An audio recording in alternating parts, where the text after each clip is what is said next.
नमस्कार बच्चों। आज हम कक्षा 8 के बच्चों के मेरे साथ आप लोग आज पढ़ेंगे पार्ट 5 की बुक एक्सरसाइज। हमने दीर्घ उत्तरीय प्रश्नों का रिवीजन कर लिया था, शब्द अर्थों का किया था, लघु उत्तरीय प्रश्नों का रिवीजन किया था और अब हम करेंगे इस पार्ट की बुक एक्सरसाइज का। पार्ट का नाम था दिनकर जी का बचपन। तो चलिए बच्चों शुरू करते हैं हम बातें भाषा की। इसका पहला प्रश्न, निम्नलिखित शब्दों के समान अर्थ वाले शब्द लिखिए। समानार्थी शब्द क्या होते हैं बच्चों? जो पर्यायवाची होते हैं वही समानार्थी शब्द होते हैं।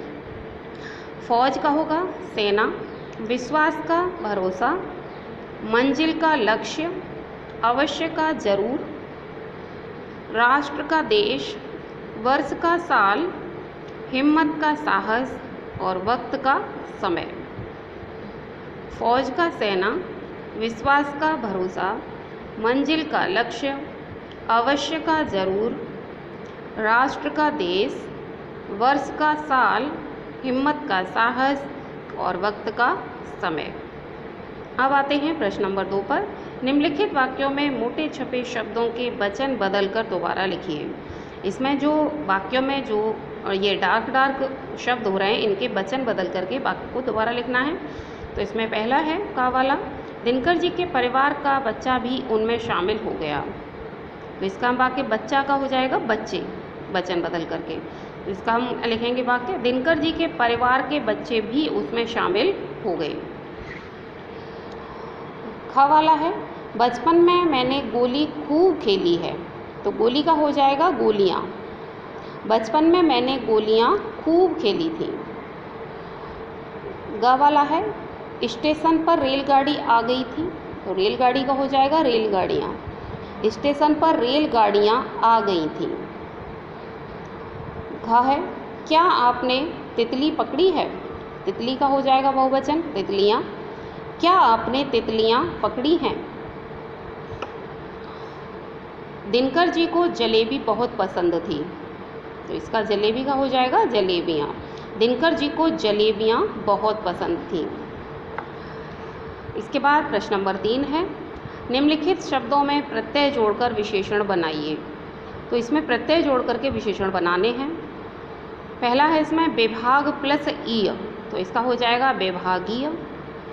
हिम्मत प्लस वाला, हिम्मत वाला।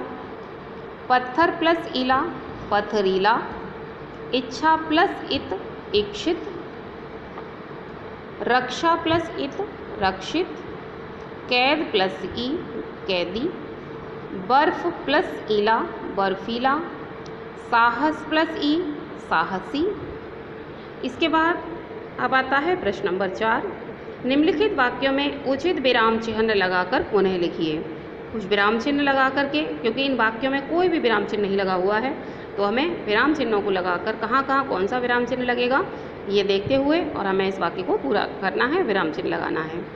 दादी नानी की कहानियाँ याद हैं आपको। दादी और नानी के बीच में योजक चिन्ह आएगा। दादी नानी की कहानियाँ याद हैं आपको, क्वेश्चन मार्क पूछा जा रहा है उनसे, इसलिए यहाँ पर पीछे आएगा क्वेश्चन मार्क, प्रश्नवाचक चिन्ह आ जाएगा। इसके बाद ख वाला है, बोले नहीं भाई पतंग मुझसे कभी उड़ी ही नहीं। बोले कॉमा, फिर जो आगे की जो बात कही गई है इसको डबल कॉमास में लिखा जाएगा, क्योंकि किसी के द्वारा कही हुई बात को डबल उद्धरण चिन्ह में लिखा जाता है। तो इसमें आएगा नहीं भाई, नहीं भाई के बाद फिर कॉमा, पतंग मुझसे कभी उड़ी ही नहीं, पूर्ण विराम और उद्धरण चिन्ह बंद।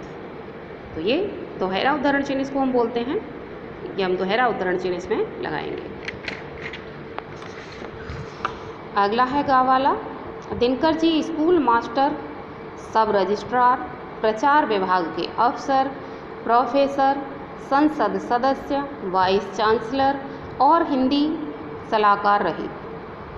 दिनकर जी स्कूल मास्टर, सब रजिस्ट्रार, प्रचार विभाग के अफसर, प्रोफेसर, संसद सदस्य, वाइस चांसलर और हिंदी सलाहकार रहे।